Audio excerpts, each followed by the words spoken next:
BlackMarket.com.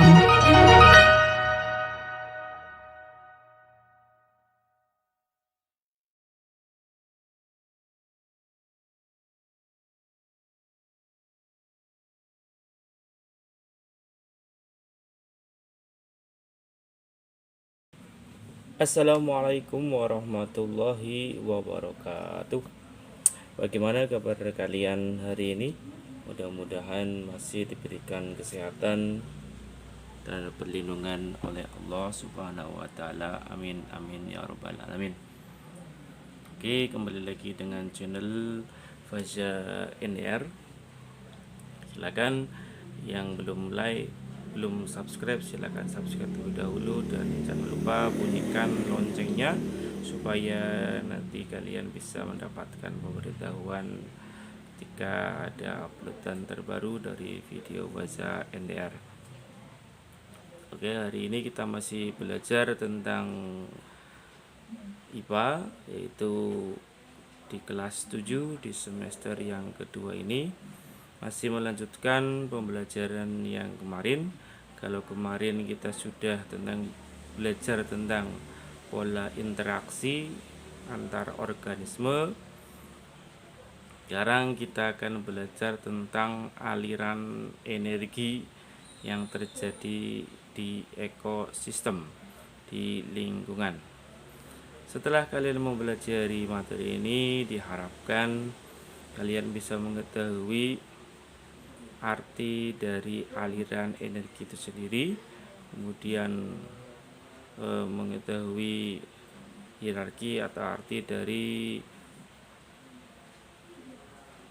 rantai makanan, kemudian jaring-jaring makanan, serta piramida ekologi, dan bisa menyebutkan contohnya masing-masing. Oke, tidak usah menunggu lama, kita mulai saja pembelajaran hari ini. Sebelumnya, silakan sebelum kalian menyimak video ini, kalian berdoa dulu supaya diberikan kemudahan dalam pemahaman materi hari ini. Silakan berdoa dimulai. Oke, kita mulai saja.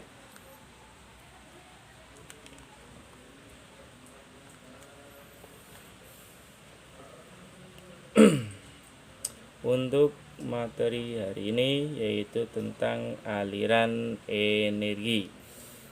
Kemarin sudah saya jelaskan pada video yang pertama, pada bab yang kedua ini.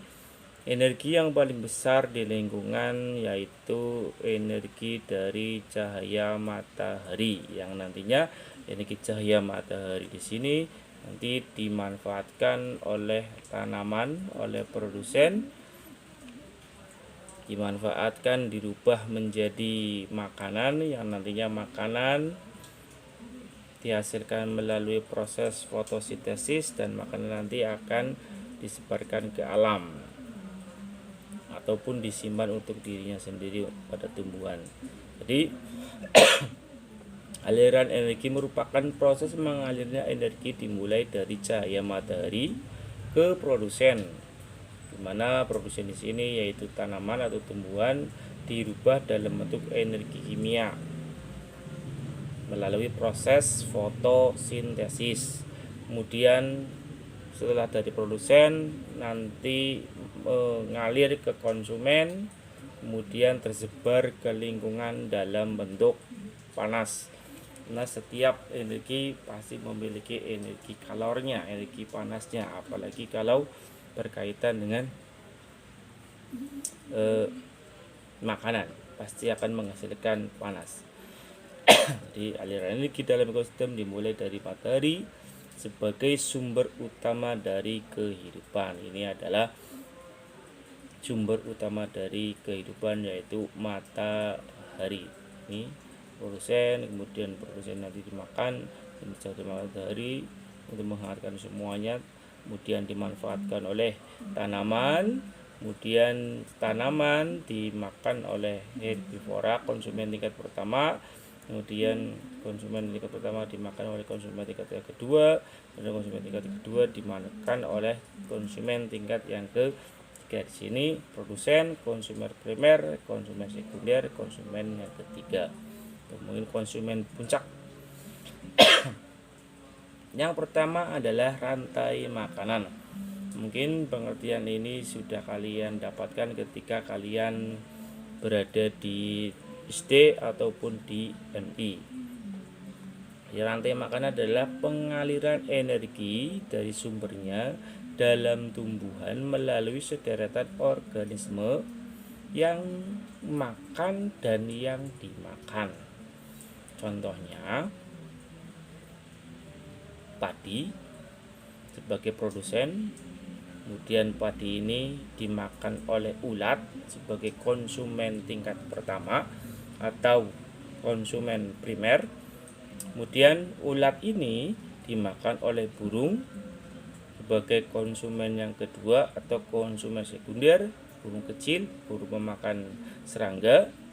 Kemudian burung pemakan serangga, karena dia bentuknya kecil, dia dimakan oleh ular. Kan ini bisa menjadi konsumen tingkat yang ketiga. Para ilmuwan ekologi mengenal 3 macam rantai pokok. Ada 3 rantai. Yang pertama adalah rantai pemangsa, kemudian rantai parasit, dan yang ketiga adalah rantai saprofit. Penjelasannya seperti apa? Silakan disimak baik-baik. Yang pertama adalah rantai pemangsa.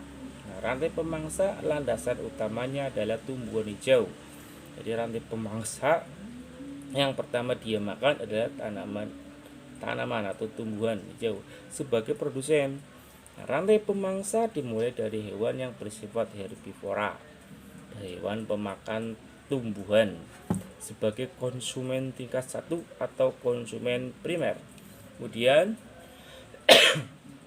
dilanjutkan dengan hewan karnivora yang memangsa herbivora sebagai konsumen 2 atau konsumen sekunder, dan berakhir pada hewan pemangsa karnivora maupun omnivora sebagai konsumen yang ketiga. Ini adalah rantai pemangsa. Ini sebagai contohnya. Jadi dimulai dari sini. Konsumen tingkat pertama yang memakan produsen, kemudian konsumen pertama katakanlah di situ tikus, nanti tikus dimakan oleh ular kemudian sebagai konsumen tingkat yang kedua, dan ular nanti dimakan oleh burung elang sebagai konsumen tingkat yang ketiga.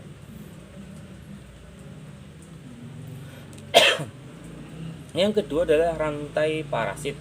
Dilihat dari kata parasit saja mungkin kalian sudah mengetahui rantai di sini. Nah, rantai parasit dimulai dari organisme besar hingga organisme yang hidup sebagai parasit. Contoh organisme parasit ini bisa cacing, bisa bakteri, bisa benalu, bisa tali putri, bisa juga virus itu juga bisa sebagai rantai parasit. Sebagai contohnya adalah tali putri yang di situ ada tanaman teh-tehan. Berikutnya yang ketiga, rantai yang terakhir adalah rantai saprofit.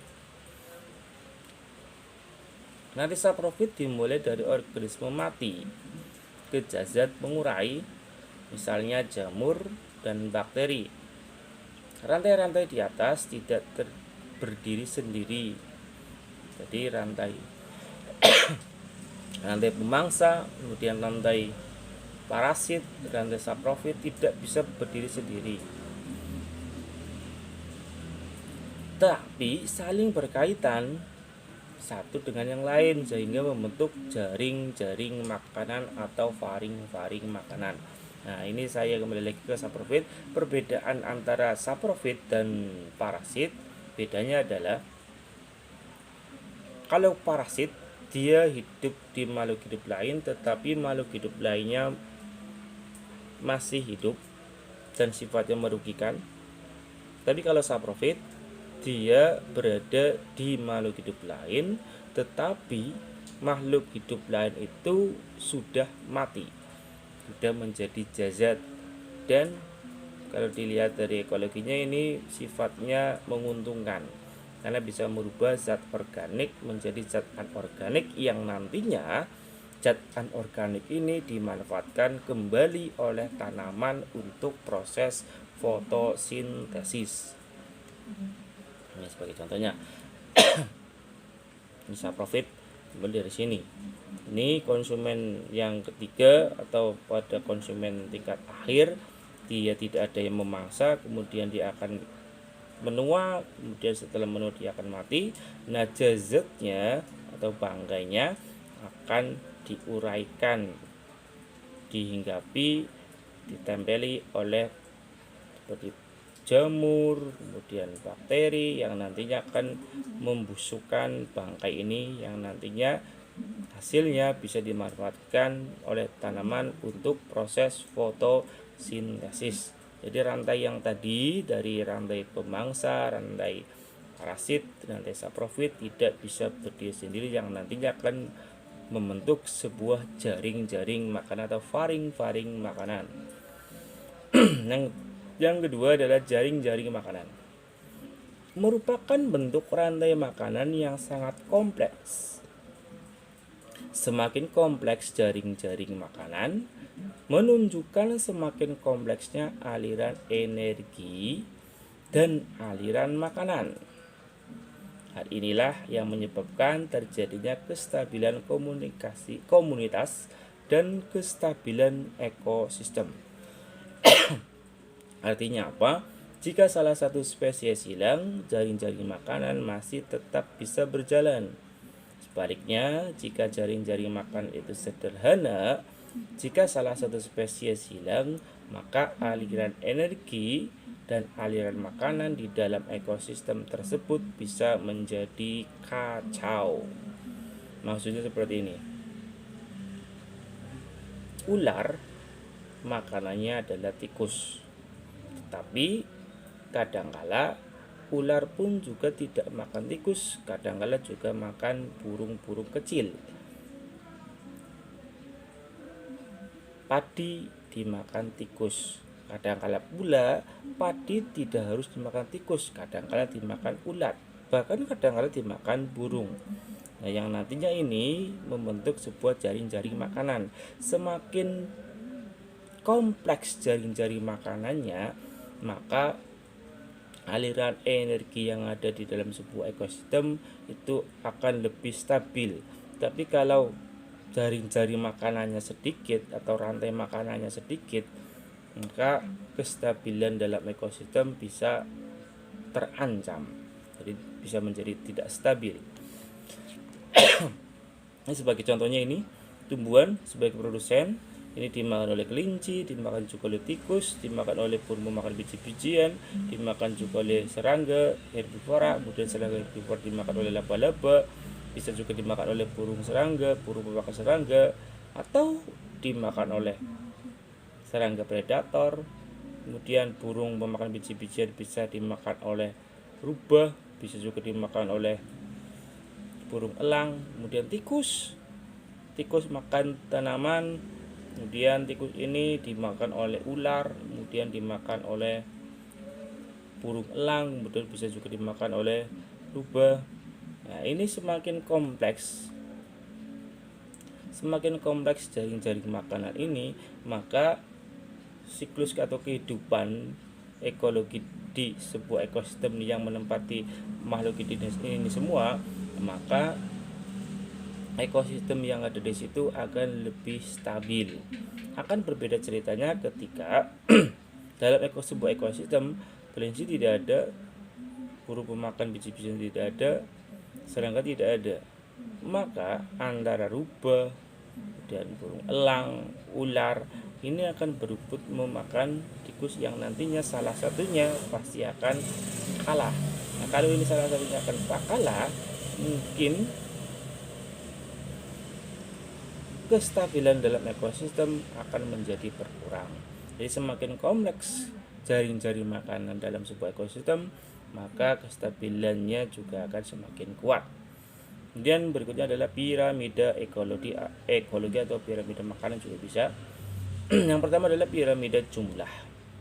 Dapat dikatakan bahwa pada kebanyakan komunitas normal, jumlah tumbuhan selalu lebih banyak, itu pasti, daripada organisme herbivora. Nah, demikian pula jumlah herbivora selalu lebih banyak daripada jumlah karnivora tingkat yang pertama.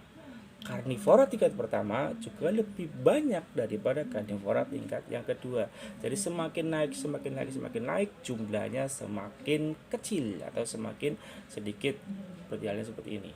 Jadi paling bawah di sini diisi oleh produsen, di atasnya diisi oleh konsumen tingkat 1, di atasnya konsumen tingkat 2, dan di atasnya lagi konsumen tingkat yang ketiga. Inilah yang namanya piramida piramida jumlah. Berikutnya piramida biomasa. Ini gambarnya. Biomasa adalah ukuran berat materi hidup di waktu tertentu. Untuk mengukur biomasa di tiap tingkat trofik, maka rata-rata berat organisme di tiap tingkat harus diukur.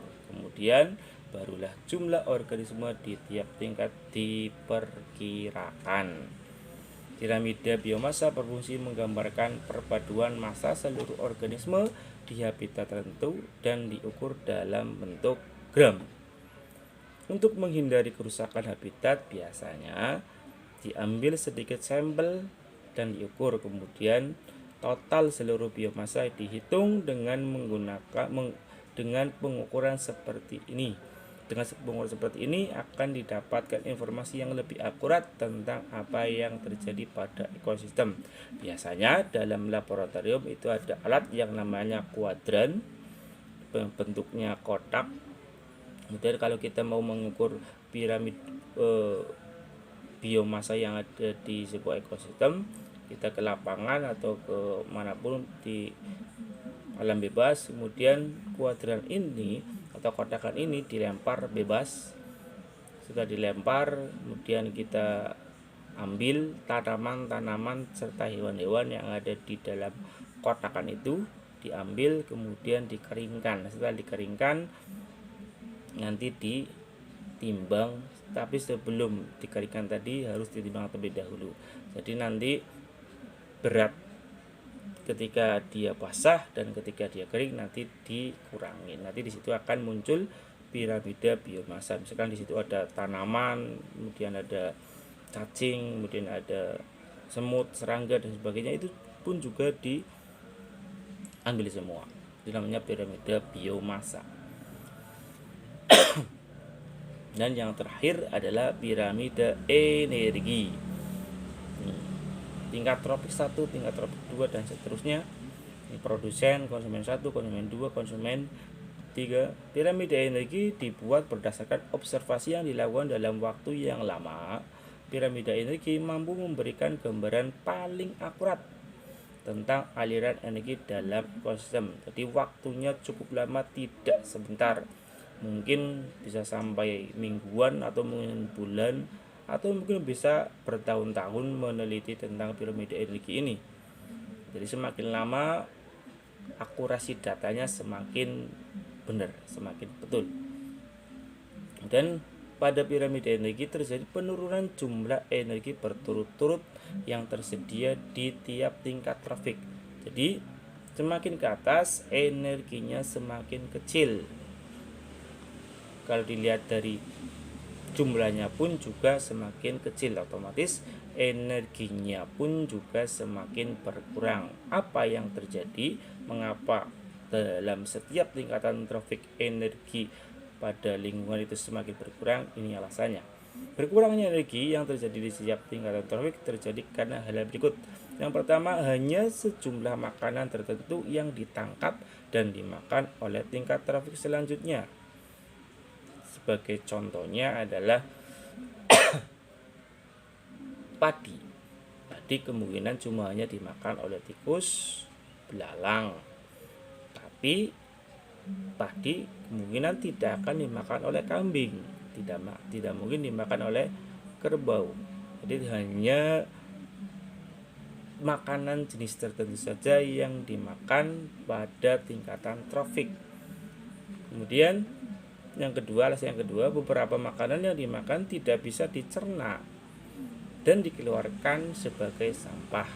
Maka ketika kita makan sesuatu apapun itu, makan itu nantinya akan menghasilkan energi, bisa mengganti sel-sel yang rusak, kemudian untuk pertumbuhan dan perkembangan. Nah, sisanya yang tidak digunakan oleh tubuh maka akan dikeluarkan berupa sampah, berupa kotoran, baik itu nanti lewat anus berbentuk feses, bisa dikeluarkan lewat kulit berupa keringat, dikeluarkan nanti dalam bentuk cairan nanti lewat urin dan sebagainya. Dan yang ketiga, alasan yang ketiga, hanya sebagian makanan yang dicerna menjadi bagian dari tubuh organisme, sedangkan sisanya digunakan sebagai sumber energi. Seperti halnya tadi yang sudah saya jelaskan, makanan yang kita makan ini manfaatnya sangat banyak sebagai sumber energi, kemudian sebagai mengganti sel-sel yang rusak pula untuk pertumbuhan dan perkembangan, dan sebagainya. Ini makanya dalam setiap tingkatan trofik, aliran energi dalam setiap tingkatan trofik semakin naik, maka energinya semakin berkurang. Demikian video pembelajaran hari ini tentang aliran energi yang terjadi di sebuah ekosistem. Di situ kita sudah membahas tentang jaring-jaring makanan, kemudian rantai makanan, kemudian juga piramida ekologi. Mudah-mudahan memberikan manfaat dan memberikan pemahaman yang maksimal pada kalian. Silakan like dan share video ini jika ini bermanfaat. Beritahu teman-teman kalian, barangkali ada yang belum mengetahui tentang video ini, silakan kalian share sebanyak-banyaknya. Kurang lebihnya mohon maaf, tetap selalu jaga kesehatan, tetap di rumah. Mudah-mudahan dalam waktu dekat ini kita bisa bertatap muka di kelas di sekolahan. Saya akhiri. Assalamualaikum warahmatullahi wabarakatuh.